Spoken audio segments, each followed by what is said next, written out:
Bonjour et bienvenue à tous sur Elbil TV, votre chaîne au Messana Rolanda. Donc, boy, malamu na bino nyoso batu tala kabiso na kati ya Elbil TV. Na microphone eza bongo abino serviteur Janou Kimina. La logo la bo Messana Rolanda biso awa na kati ya chaîne biso Elbil TV. Na pesi mbote na ba nyonso bo Messana Rolanda biso na ba nyonso bo soutenaka biso Elbil TV. Ba mbote na bino esika bozali pa ya Lucie Bilinga DG la patronne mbote esika ozali na pesi mbote na mama Anastasie Mukawa na pesi mbote na babone na biso nyonso baeboza na bapoto baeboza na États-Unis na moni Yvette Mukwamanda alandaka biso fara na pesi mbote toza awa na kati ya émission na biso lokola bomesano po biso toyelaka bino kaka ba actualité lelo tokolobela mingi 66e anniversaire ya indépendance ya RDC 66 ans déjà banda tozwa lipanda na mboka na biso RDC République démocratique du Congo tokolobela yango boyebi ke émission na biso tozalaka biso moko te toyambaka mingi bainvité bayaka bapaya bayaka lelo mpe nazanga moko te naza na invité oyo na représente bino kala mingi te bokomona ye awa tolobela makambo ya indépendance ya RDC depuis 1960 jusqu'à 2026 66 ans de l'indépendance du Congo tolobela yango awa na invité na biso ako décortiquer ako meka ko expliquer biso makambo nini oyo tokutani nango oyo eleki banda 1960 ti lelo 2026 sans plus tarder na représenter bino invité na ngai oyo tozani lelo ye kutu aza lisusu moto ya représentaka te na baémission na biso na chaîne na biso Elbil TV boyebi déjà ntango bozomona déjà elonge boyebi déjà ke alekaka déjà atro yango wana kopesa mbote. Bonjour monsieur. Bonjour messieurs les journalistes, bonjour chers téléspectateurs. Comme vous le savez, je suis Exaucé Maputa pour ceux-là qui nous suivent pour la toute première fois, juriste de formation et particulièrement pénaliste des fonds et des formes. Alors, je m'appelle Mingi et je tiens déjà à vous remercier pour la Lokasa pour se présenter. Merci. Pour que tout le monde soit la Matali, République démocratique du Congo. L'Ipana. Ok, l'indépendance. 66e anniversaire de la RDC. Et on a se présenté, mais c'est Exaucé Maputa. Merci Nandenge pour l'invitation à Bissopé Lelo et pour notre Lobela. Makambo, tout ça, Lelo, Maman Alika. Merci. Sans plus tarder, tout au côté de Mouzino, il y a sujet Nabiso. Nous parlons de l'indépendance de la République démocratique du Congo. Ça fait 66 ans que nous sommes indépendants. C'est pour cela que j'aimerais causer avec mon frère ici, mon invité, Exaucé Maputa, qui va essayer un peu de nous expliquer l'évolution de notre pays depuis 1960 en 2026, 66 ans après l'indépendance du Congo. Mais c'est Exaucé Maputa. Quels sont les résultats? Donc, depuis 1960 en 2026, les résultats après l'indépendance du Congo. Ok, merci beaucoup pour notre tournant très pertinente. Alors, concernant les résultats de l'indépendance de la RDC, bon, je peux être particulier, donc prendre un secteur bien déterminé, puisqu'il y a plusieurs secteurs où nous pouvons toucher, mais quand même, tout est un moment pour permettre du soto éclairer opinion. Alors, sur les plans politiques, prenons d'abord la politique, puisque lorsque nous parlons de l'indépendance, déjà nous touchons à la politique. Oui, c'est vraiment. Alors, dans la politique, je dirais que les résultats sont quasiment positifs, parce que vous remarquerez dès l'histoire politique de la RDC, depuis 1960 jusqu'à ces jours, il y a vraiment de l'évolution. Alors, si nous pouvons partir étape par étape, vous remarquerez que de la manière dont les choses évoluaient à l'époque, dans le Lengue au Tobandai Gokumbama, je pense qu'on reflétait vraiment l'image de la jungle. On évoluait comme une société sans règles.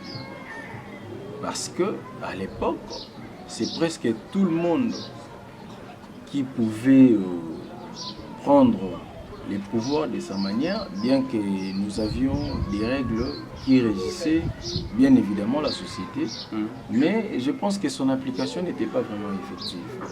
Alors, grâce au président honoraire Joseph Kabila Kabange, l'ex-président, le président honoraire bien sûr, que le Congo a été bénéficiaire, s'il faut dire ça, d'une constitution qui nous a permis aujourd'hui de parler des élections libres.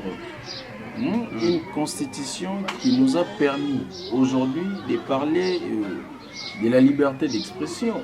Là, ce sont des aspects qui prouvent réellement l'évolution effective ou les résultats positifs de l'indépendance de la RDC. Sur les plans politiques. Alors, si nous pouvons justement parler de ces secteurs, vous remarquerez qu'aujourd'hui, si peut-être il faut...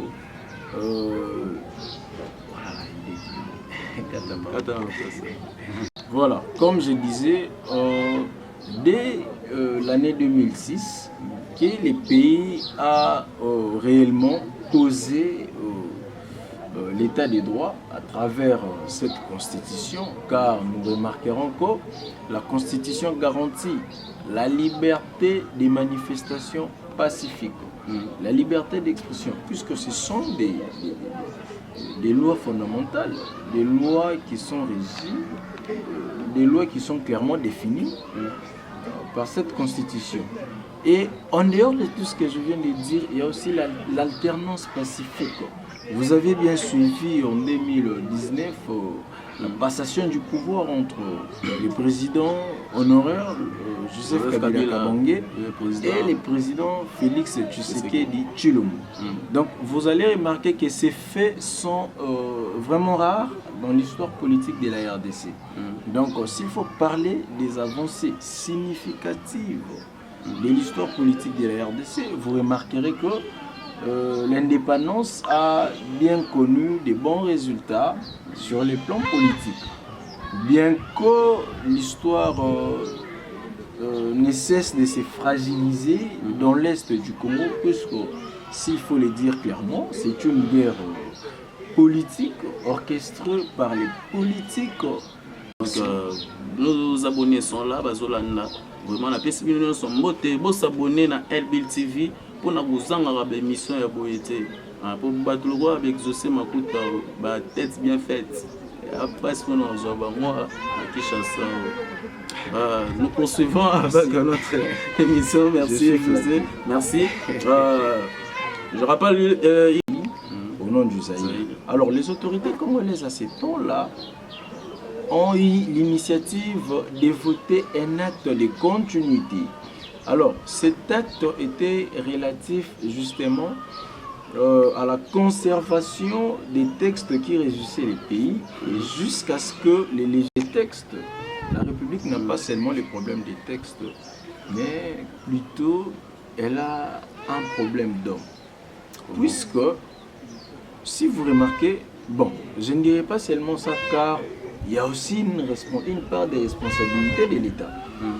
Les défis que la RDC rencontre, les défis juridiques que la RDC rencontre depuis son accession à l'indépendance reposent sur plusieurs plans. Vous voyez, lorsqu'une nation veut se développer, doit en tout cas et nécessairement investir dans la justice, car c'est elle qui élève une nation. N'est-ce pas? Et si vous remarquez les systèmes judiciaires congolais, vous savez pourquoi ce système s'affaiblit? Pourquoi notre système juridique a connu des bons résultats sur les plans politiques. Bien que l'histoire ne cesse de se fragiliser dans l'est du Congo, puisque, s'il faut le dire clairement, c'est une guerre politique orchestrée par les politiques, exécutée par les politiques. C'est pourquoi vous remarquerez que ces points peuvent justement fragiliser notre secteur politique.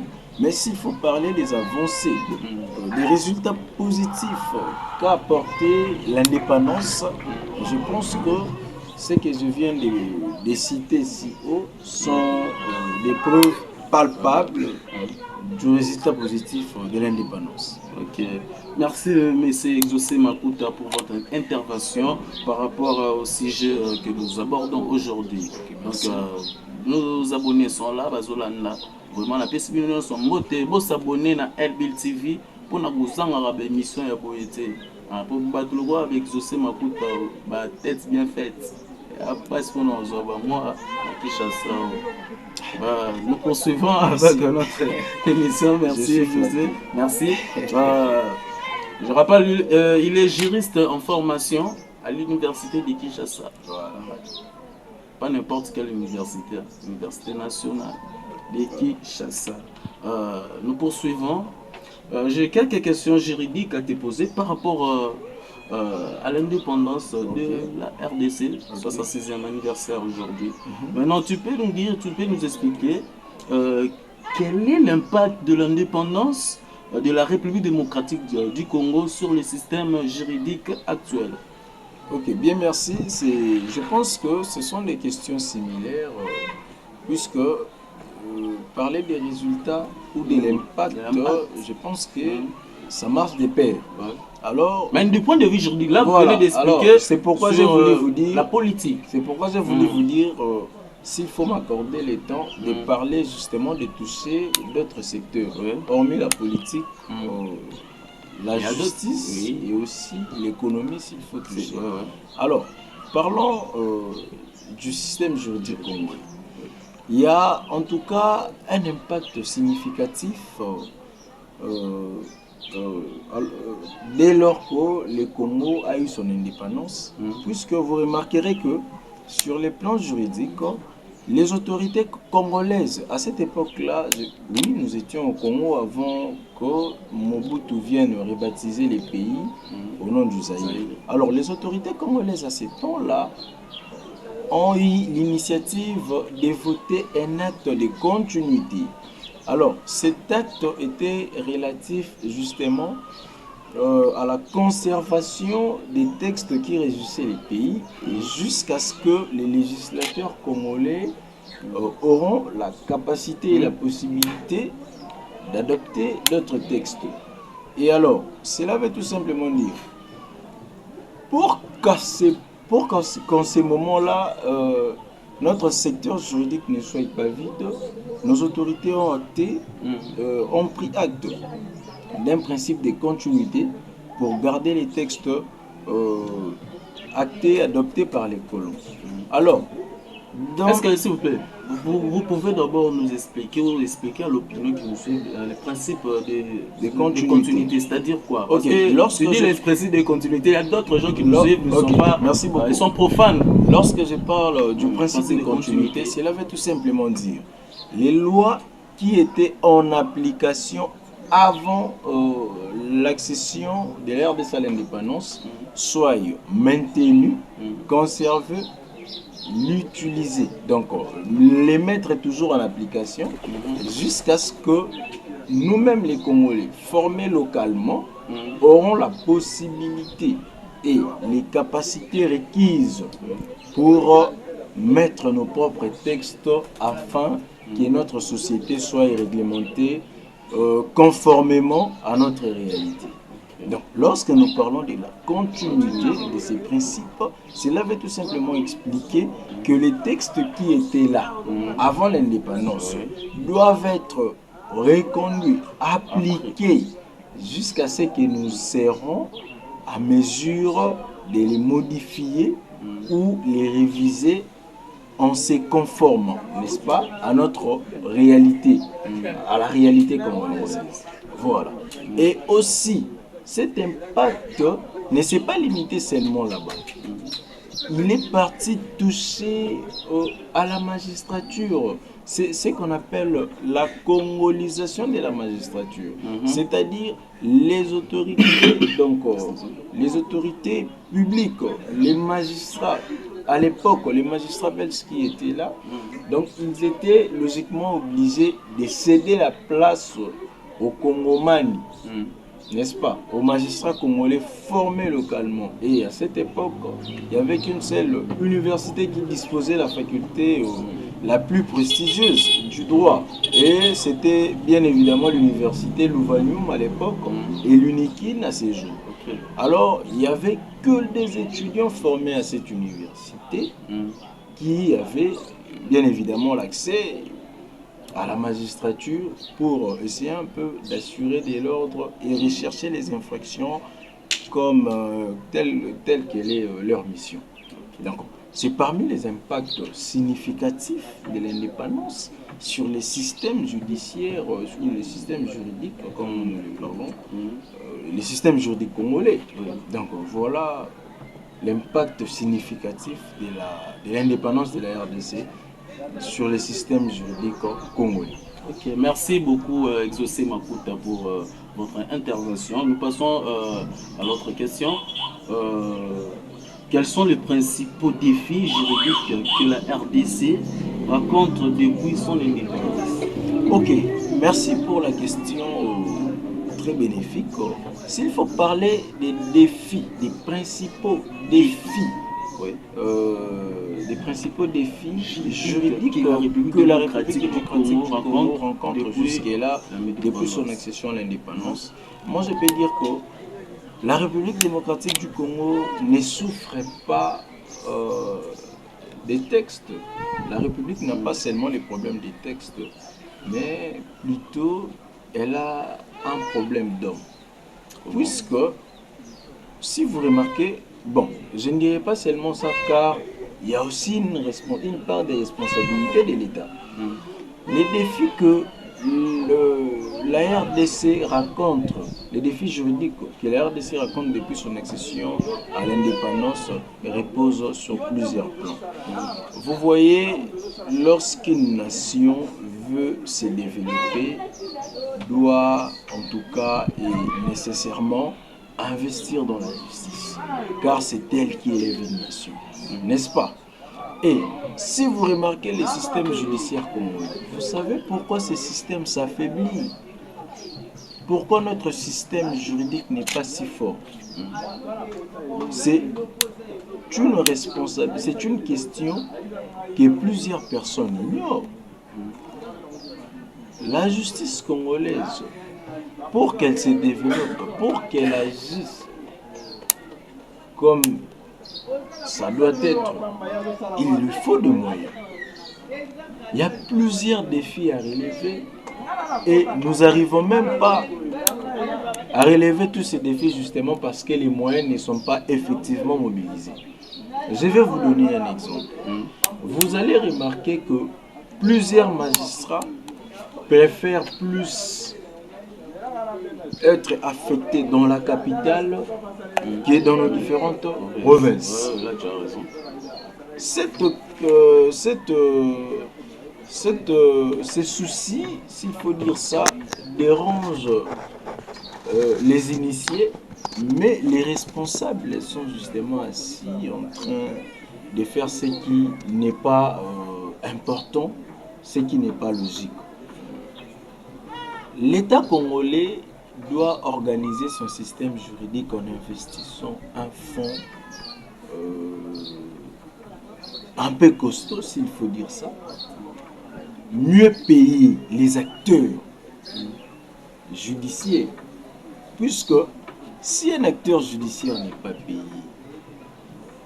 si un membre ou un officier du ministère public n'est pas payé, pensez-vous que le droit sera dit? Non. il sera exposé à des multiples corruptions qui feront en sorte que les différentes lois du pays soient fragilisées. Lorsque nous parlons de la fragilité, des fragilités des institutions du pays, mais dans d'autres cas, cela est dû à la corruption. Pourquoi la corruption? Parce que les moyens ne sont pas, les conditions ne sont pas améliorées. Les magistrats ou tous les acteurs judiciaires ne sont pas, en tout cas, dans des conditions équitables. Raison pour laquelle la RDC jusqu'à présent fait face à des défis énormes. Je peux vous donner l'exemple de la situation qui traverse notre pays dans l'est de la République. Pensez-vous que nos juridictions locales n'ont pas la compétence de juger les gens qui sèment la terreur? Je vais vous parler de la Convention de Genève. Soyez un peu bilingue, hein, parce qu'il y a d'autres internautes qui nous suivent. Okay. Français, il compliquera un peu. Donc, tu as vu la moi, l'ingala, pour battre nous, ce peut avoir va comprendre. Merci. Je vais vous parler de la Convention de Genève. Convention, donc, l'Ikita, il y a Batou Bassamani pour que base de décision à Yelo Convention, on a des alliés, Mobeko, Baeta, Basangana, Bacha. Ils allaient conduire la hostilité, c'est-à-dire les règles qui régissent ou qui réglementent la guerre. Vous comprenez? Alors, Nabamobe Koana, ils ont une infraction pendant la guerre qui peut se commettre. Ils ont une catégorie à Batou ou exonéra. Ils ont une fois touché pour commettre une infraction, notamment les populations civiles. Vous comprenez? Les populations civiles, ils sont exonérés. Vous avez le droit de tuer ceux qui sont dans les champs. En dehors de cet endroit, vous n'avez aucun droit. Aucun droit vous est reconnu. Il y a aussi Matoko Salabo. Et cette convention nous a donné la latitude de juger les auteurs de ces crimes dans nos juridictions locales, n'est-ce pas? Alors, moi je vous pose une question. Pensez-vous que depuis que Bamakambouana y a STBIMA, aucune juridiction de ces pays est compétente de juger ces gens? Mais vous remarquerez qu'après les jugements, après la décision, les auteurs de ces actes criminels retrouveront la liberté par le biais des accords qu'ils ont eu à conclure ou par le biais d'un dialogue initié justement en guise de satisfaire leurs besoins et accomplir leur mission. C'est parmi les choses qui fragilisent notre système judiciaire. Et pourquoi les juges se laissent faire? Pourquoi les magistrats se laissent faire? Justement parce que les conditions ne sont pas améliorées. Et c'est aussi question du patriotisme. Puisque là, il est question du pays. Vous comprenez? Donc, les défis que rencontre la RDC dans les systèmes juridiques est dû à plusieurs choses, notamment la corruption, les mauvais fonctionnements de notre politique judiciaire et aussi les mauvaises conditions que se retrouvent les animateurs de la justice. Nous avons dit. Merci beaucoup, Exaucé Makuta. Nous passons à une autre question. Quels sont les droits fondamentaux qui garantissent la constitution de la RDC? Voilà, bien merci pour cette question. Comme je vous l'avais dit, que cette constitution du 18 février 2006 a posé, en tout cas, sans précédent l'état des droits au Congo, car c'est dans l'état des droits que nous retrouverons les droits fondamentaux reconnus dans cette constitution. Et parmi ces droits fondamentaux, je n'irai pas loin. S'il faut parler des droits fondamentaux, je parlerai déjà du droit à la vie. La sacralité de l'humain. C'est-à-dire que la vie humaine est sacrée. Tel que je suis là, je ne peux pas porter atteinte ou commettre un forfait dans le but de porter atteinte à votre vie. Donc la sacralité de la vie humaine, c'est un droit sacré. Et c'est un droit fondamental. Tel que la liberté de l'expression. Nous sommes libres d'exprimer nos opinions favorables. C'est un droit garanti dans la Constitution et ce droit est fondamental. Et ici chez nous, nous n'avons pas la liberté Non, d'expression. la liberté d'expression y est, sauf que elle est limitée dans certains cas. Elle est limitée dans certaines situations, puisqu'ici en RDC, pour être libre de vous exprimer, il faut appartenir à une formation politique qui est intégrée soit dans une plateforme de la majorité ou un parti proche de la majorité. Vous comprenez? Notre liberté d'expression est garantie, mais elle n'est pas effective. Vous remarquerez que si un jeune s'élève aujourd'hui pour dire non à la mauvaise gouvernance de M. Bouma, si un jeune se décide aujourd'hui de s'élever pour dire non au changement de la Constitution, puisqu'elle-même, la Constitution n'a pas prévu son changement, mais plutôt sa révision, si une personne s'élève aujourd'hui pour dire non à l'agression rwandaise, si une personne s'élève aujourd'hui pour dire non à la manipulation, et après quelques jours qui arrivent ou qui suivent, vous remarquerez que cette personne sera arrêtée arbitrairement. C'est-à-dire que la liberté d'expression n'est pas garantie effectivement. Mais nous sommes dans un pays démocratique. Effectivement, nous sommes dans un état de droit où les gouvernants et les gouvernés doivent se soumettre. Non, c'est une obligation. Les gouvernants et les gouvernés doivent se soumettre aux règles qui régissent notre société. Alors, c'est ça l'état des droits. Sur ce, que diras-tu aux gens qui nous gouvernent pas? Non, mais les gens qui nous gouvernent, c'est question de conscience. Puisqu'avant d'arriver là, je pense qu'ils ont eu à fêter, à lire et relire les textes légaux qui régissent notre société. Ils n'ignorent pas, je pense, que notre constitution garantit la liberté d'expression. S'ils le font, c'est justement parce qu'ils ont choisi la monarchie, le dépotisme. Vous comprenez? Si peut-être ce n'était pas le cas, ils pouvaient agir autrement. Voilà. Donc, au-delà de ça, il y a aussi la liberté des manifestations pacifiques. Et c'est par là que je vais marteler sur des mesures prises par les autorités de la ville. Je pense qu'ils ont ciblé plusieurs villes sous prétexte que les mesures sécuritaires. Les mesures sécuritaires par rapport au virus Ebola. Ils parlent de mesures sécuritaires alors que c'est presque tous les jours que les Congolais meurent. Non seulement à Goma, mais voire même ici à Kinshasa et dans d'autres villes.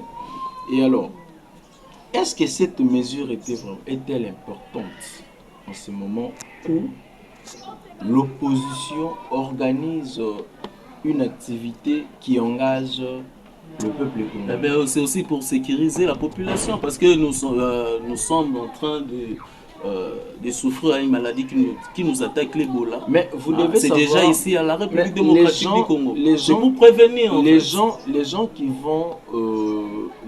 vont manifester leur désaccord avec l'initiative du changement de la Constitution, je pense qu'ils ont été détectés positifs de la maladie Ebola. On parle de la maladie Ebola, si c'est le virus, en tout cas je me fous. On parle de ce virus Ebola, mais à Kinshasa, il n'y a aucun cas détecté jusqu'à-là. Et les gens qui se rendent dans les différentes rues sont des Kinois. Bien sûr qu'il n'y a Pourquoi les intercaler? Pourquoi violer leurs droits, puisque c'est l'un des droits fondamentaux? Bien sûr qu'il n'y a pas. Bien sûr qu'il n'y a pas. Il n'y a pas maladie ici. Virus Ebola à Kinshasa. C'est une règle du droit qui sera violée. S'il vous plaît, monsieur Exaucé. Est-ce que vous comprenez s'il vous plaît? Hein? Alors, bien sûr, je disais ceci. bien sûr malade ezati awa na kati ya Kinshasa mais na RDC malade ezali eza mesure wana nga amoni na nga yango bon mpona ngai ya non amoni na nga yango mabe te eza mpona koprévenir mpona kobatela mpe koprotéger la population parce que il y a des déplacements est-ce qu'il y a des cas détectés depuis l'apparition de cette soi-disant maladie. Est-ce qu'il y a des cas détectés à Kinshasa? Il y a des déplacements des gens. Écoute, il y a des gens qui viennent de province là où il y a la maladie. Ils entrent ici à Kinshasa. Non, parce que les frontières ne sont pas encore fermées jusqu'à présent. Non, mais on avait pour éviter cela, on avait suspendu les vols de Kinshasa et Ituri, mais actuellement tout a été rétabli. Nous estimons mais c'est ce qui fait qu'il y a des mesures préventives qui ont été prises.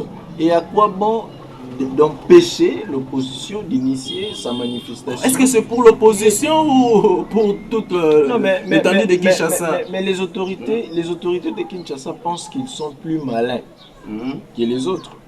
Ils ont pris cette initiative en guise de quoi? Et pourquoi seulement à ces temps? Pourquoi pas avant? Puisque l'apparition de ce virus était depuis, je pense qu'il y a cela un mois, depuis qu'on vivait cette histoire.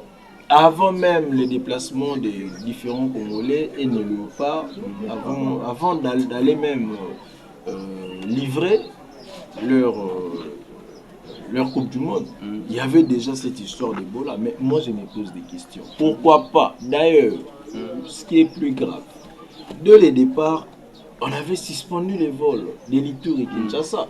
Pourquoi pas en ce moment, au moment où vous aviez eu à suspendre les vols, de dire que non, voilà, puisqu'il y a de la maladie, puisque nous voulons protéger les Congolais, nous mettons à partir d'aujourd'hui des mesures préventives, des mesures sécuritaires qui vont empêcher des différentes manifestations ou soit des différents rassemblements dans des grands axes, dans des axes principaux. Pourquoi pas les faire avant? C'est la question que je me pose.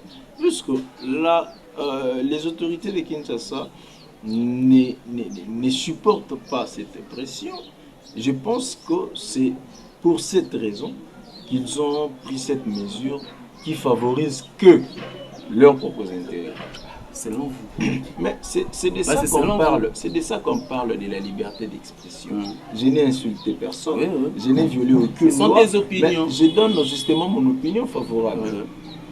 Okay. À mon âme la vue. À mon âme la vue. Cette décision n'a pas de fondement.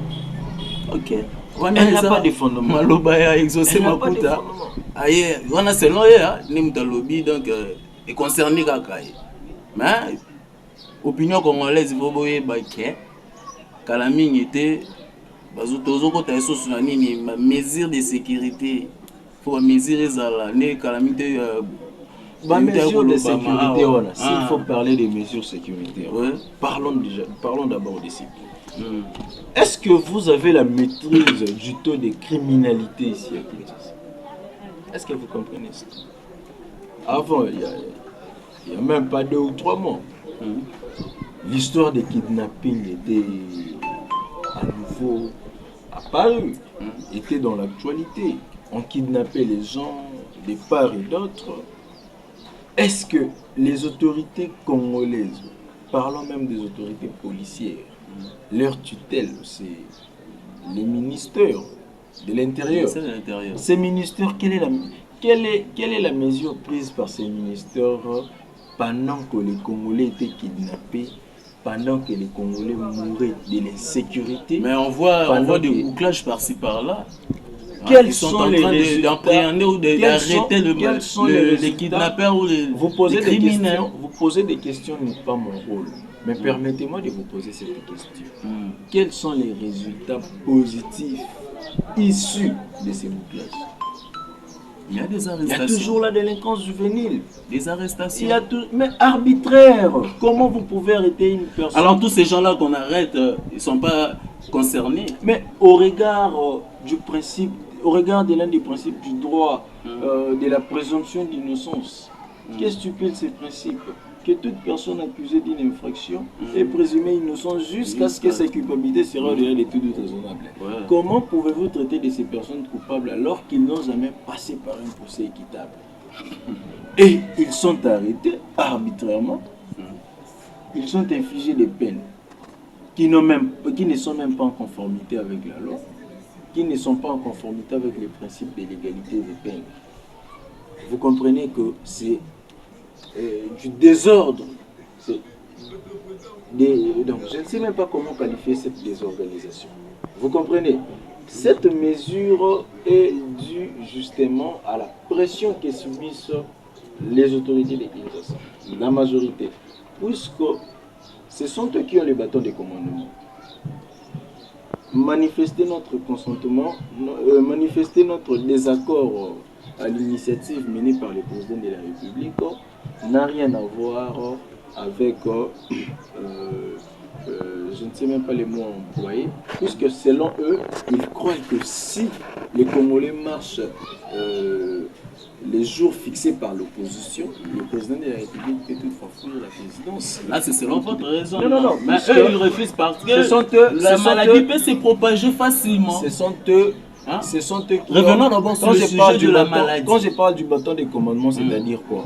Ils peuvent organiser, mobiliser les agents de la police, les placer dans des endroits précis et observer ce que les gens vont faire dans la rue.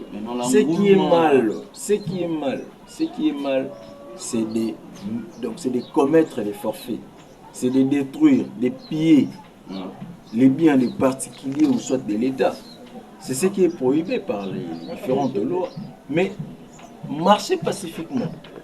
Marchez dans le but d'exprimer votre désaccord, d'exprimer de hausser les tons des gens qui n'ont pas de voix, de parler pour ceux qui n'ont pas la capacité de parler.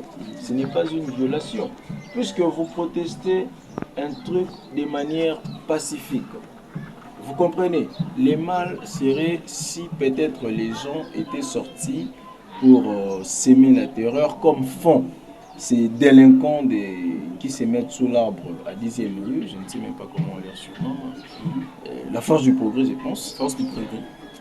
Leur manière de gérer, c'est ce qui constitue l'infraction, n'est-ce pas? Mais marchez pacifiquement et en prévenant les autorités. Je ne sais pas si cela constitue une violation des différentes règles. Vous voyez, je pense que les autorités de Kinshasa prennent certaines décisions sous pression puisqu'elles sont conscientes, les autorités, puisqu'elles sont conscientes de leur manière de gouverner, de leur échec, et ils essaient un peu de forcer les choses alors qu'en ce moment, tout le monde est prêt, tout le monde s'est mobilisé pour préparer notre président de la République à la sortie du présidium en 2028. Car au-delà de tout, peuple azazobate, tozo mona et puis tozo vivre. Il y a des jours qui comptent. Merci peuple azazobate, negar exaucé ma kuta azoloba. Waneza point de vue na yazo pesama. Tozo lobela mingi 66e anniversaire de l'indépendance à RDC. Lelo tozaka kana invité nanga to poursuivre tozo ko décortiquer makambo moko touti likolo tozo kendeka malembe mais tozana na ye awa motuna mususu eza boye toujours du point de vue juridique hein pour azali muto ya mibeko donc yango tolinga tokende mingi na point wana mokolo mususu mpe ezali tokoyambe tokolobela makambo mususu andeya ya makambo etali mibeko mais lelo nalinga tozala nanu na makambo etali justice du point de vue juridique quoi tosola ngona ye po ye aza mieux placé ya koyeba makambo wana motuna mususu ezali boye. Comment le système juridique congolais peut-il attribuer la consolidation de la paix et de la stabilité? Voilà. La question est de savoir comment le système juridique ou le système judiciaire congolais peut-il attribuer à la consolidation de la paix et de la stabilité? Voilà. Maintenant, pour consolider la paix et la stabilité, qu'est-ce qu'il nous faut? N'est-ce pas le respect des règles? La justice jouera son rôle lorsque les conditions susceptibles seront améliorées. C'est comme je viens de vous dire. Si les conditions sont améliorées, les policiers sont bien payés, les militaires, les acteurs principaux de la justice sont bien rémunérés, à quoi bon de ne pas rétablir la paix? Puisque cette instabilité est due à plusieurs facteurs. Notamment, comme je venais de vous le dire, la corruption est à la base. Puisqu'une personne corrompue ne voit que sa poche et son ventre. La justice peut attribuer la consolidation de la paix et de la stabilité lorsqu'elle est ou lorsqu'elle se pose dans des conditions normales et lorsque ces acteurs sont bien rémunérés comme il le faut. Aussi longtemps nous demeurons dans la situation actuelle, aussi longtemps les gens ne comprennent pas ce qu'ils doivent faire, la justice n'attribuera pas la consolidation de la paix et de la stabilité. Puisque, sans ignorer, nous savons très bien que c'est la justice qui élève une nation. La justice élève une nation lorsqu'une nation se décide d'investir dans la justice. Vous comprenez? Lorsqu'une nation se décide d'investir dans la justice, c'est par là que la justice aussi fera son travail. C'est lui d'élever la nation. La nation sera élevée dans le respect strict de la loi. Vous comprenez? Lorsque les règles sont respectées, les choses évoluent normalement. Et lorsque les règles sont piétinées, les gens auront que leurs yeux pour pleurnicher. Voilà. Merci Exaucé Makuta, nous évoluons toujours. Bientôt là nous allons chiter, mais avant de chiter, nous avons encore quelques questions que nous allons aborder aujourd'hui par rapport à notre sujet. Quels sont les principaux textes juridiques qui régissent la République démocratique du Congo aujourd'hui? La RDC est régie par des textes clairement définis dans l'hiérarchie des normes qu'on appelle pyramide des normes. Alors, au regard de cette hiérarchisation, nous retrouvons à la toute première position les textes fondateurs et ce qu'on appelle les miroirs d'un État, à la Constitution. Donc, après la Constitution, nous avons les traités et accords internationaux. Là, je vous parle de la hiérarchisation, de la manière dont les textes sont hiérarchisés. Donc, après la Constitution, nous avons les traités et accords internationaux. Et en dehors de ces traités, nous avons les lois ordinaires ou les lois organiques, les lois qui sont votées par les parlements. Après ça, nous avons les actes réglementaires, notamment l'ordonnance loi, l'arrêté ministériel, les décrets, et ainsi de suite. Et après, nous avons la coutume. La coutume est reconnue en RDC comme l'une des sources du droit. La coutume est appliquée lorsqu'elle se conforme à la Constitution. Et elle est plus utile dans des milieux ruraux. Et surtout lorsqu'il y a des conflits fonciers et tout, c'est à ce moment-là qu'elle s'applique. Donc, au regard de cette hiérarchisation, s'il faut retenir, nous avons la Constitution, la loi suprême, les traités et accords internationaux qui viennent après la Constitution, puisque les traités sont au-dessus de nos lois locales, les lois ordinaires et les lois organiques. Et après les traités, nous avons les actes réglementaires. Après les actes réglementaires, nous avons à la dernière position la coutume. Ce sont les différents textes légaux qui régissent la RDC. Matondo mingi ndengo oyanoli ba question na biso totuni ba auditeur na biso ba téléspectateur ape ba internet nyonso baolanda biso basepeli makasi na ndenge oza korépondre na baquestion mpe par rapport ya makambo oyo tozosolola. Mais avant nakende na question ya suka nalingi tofongola su mwa guilleme oyo nayebi te so toyebaka na kala indépendance soki ezosalama tobandaki komona maki ezalaki fete ya monene, mais en 2026 je sais pas organiser nini le niveau du gouvernement, je sais pas, est-ce que défilé zali marche zali pour toyebaka à l'époque au sentiment la période au sentiment maman vraiment balati ba maputa bazwaki na ba musala ba pesi ba papa ba mbongo ba futi bango ezaka ma fête monene, mais je sais pas année oyo na ba ni uto lekaleka oh tikana c'est comme OK. Mon Dieu. Exaucer ma kuta. Nalingi koloba boy. Expliquer na ba. Tant lobi toyebaka indépendance ezalaka lokola moins fête. Non. Là c'est réduit.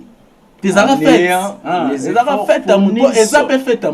là c'est réduire à néant les efforts fournis par nos autorités, par non, je dirais même par nos héros, notamment Patrice Emery Lumumba et tant d'autres. L'indépendance ou les jours de l'indépendance est une très grande fête, plus que même la fête du Nouvel An. Est-ce que vous comprenez cela? Puisque, en étant indépendant, n'est-ce pas, il y avait des multiples fêtes de Nouvel An. On l'a fêté, mais pas librement. Vous comprenez? Alors que l'indépendance, c'est une fête qui... c'est une fête à laquelle nous célébrons notre liberté. Hein? C'est donc au-delà même de l'imagination. Parce que la liberté est la seule chose qui donne l'essence de vivre. Une personne sans liberté est une personne limitée. Ce n'est pas une personne complète. Donc la fête de l'indépendance, c'est la fête de la liberté. C'est la fête que nous célébrons notre indépendance. Vous comprenez? C'est le jour où on avait réellement pris les choses en main. On s'est décidé, non, c'est nous maintenant qui doit diriger notre propre pays. C'est nous qui doit contrôler, qui doit assurer la souveraineté de notre pays. C'est une fête qui doit se fêter pour moi-même pendant une semaine. Car une personne qui n'est pas libre n'est pas complètement une personne. Et dans ces mêmes optiques de réflexion, j'ai voulu vous rappeler, pas vous informer, puisque vous vivez au Congo, tous nous vivons la même réalité. J'ai voulu vous rappeler que l'indépendance aura son sens lorsque la vie sociale et économique du pays sera stable. Vous comprenez? Aussi longtemps, le Congolais demeure dans la misère. Aussi longtemps, l'insécurité reste le seul atout. Aussi longtemps, la vie sociale et économique n'est pas prioritaire pour les autorités de la RDC, la fête de l'indépendance passera toujours inaperçue. Bien que l'est du pays est déstabilisé par l'agression rwandaise et orchestrée par ces supplétifs du mouvement terroriste du M23, mais cela n'empêche pas de déstabiliser la vie sociale des Congolais. Quand je parle de la vie sociale, je fais allusion directement aux denrées alimentaires, des premières nécessités. Quand je parle de la stabilité, je parle de la réduction des prix. Quand je parle de la réduction des prix, je parle indirectement de la production locale, puisque quand vous ne produisez rien, vous n'allez rien manger. Vous comprenez? Localement, nous devons essayer de produire pour stabiliser la vie sociale des Congolais. Et en stabilisant la vie sociale des Congolais, que tout le monde aura maintenant l'essence de la fête, aura l'envie de fêter. Parce qu'on ne peut pas aller fêter si chez toi à la maison, il y a la misère, il y a la sécheresse. Vous comprenez? Un papa responsable ne peut pas aller dans une fête, ne peut pas aller festoyer quelque part au moment où ses enfants meurent de faim. Vous comprenez?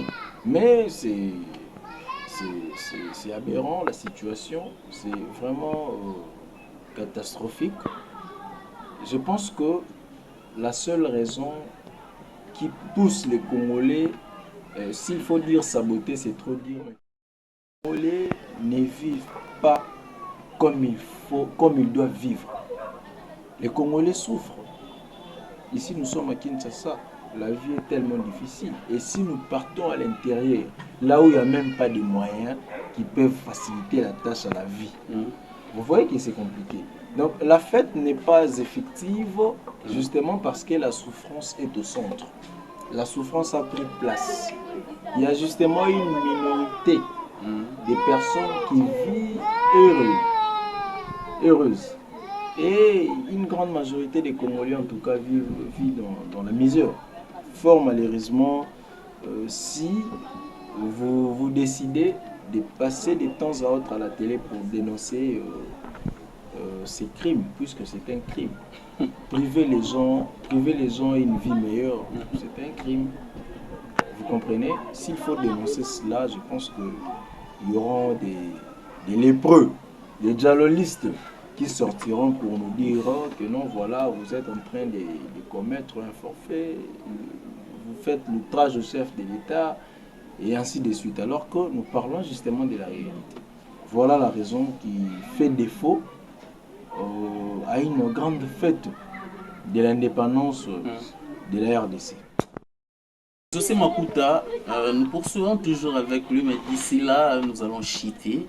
Nous avons encore une question qui reste pour clore cette émission d'aujourd'hui. Monsieur Exaucé Makuta, étant que juriste en formation, comment la RDC, notre République démocratique du Congo, peut-elle améliorer son cadre juridique pour attirer les investissements des étrangers?